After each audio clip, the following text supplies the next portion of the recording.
হাই friends, আজি আমাৰ ৰাস।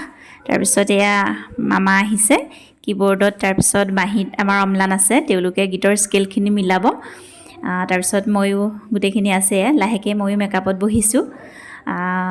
চুলিখিনি ক্লিম্পিং কৰিছে, তাৰপিছত মেকআপৰ কাৰণে ৰেডি হৈ মেলি তেওঁলোকে কৰি দিছে আৰু ধুনীয়াকৈ। আহি ৰাসৰ ঠাই পালোহি, প্ৰথম গোপী নাচিছোঁ। মই আচলতে খুব ভাল পাওঁ সাংস্কৃতিক বিষয়বিলাকৰ লগত নিজকে যিমানখিনি পাৰোঁ চেষ্টা কৰোঁ আৰু অকণমান।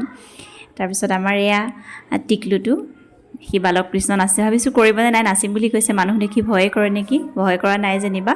কৰিছে আমাৰ পুতনা ধুনুৱে কৰিছে আকৌ এবাৰ, কিন্তু নকৰে সি। মামাই কৈছে কৰা, কৈছে কাকো নক'বা মুখা পিন্ধি, এনেকৈ কৰিছে সি। তাৰপিছত মোহিনী, তাই কৈছিলে বা নানাচোঁ দিয়া, বোলো হ'ব কৰাচোন, ধুনীয়াকৈ কৰিছে তাই।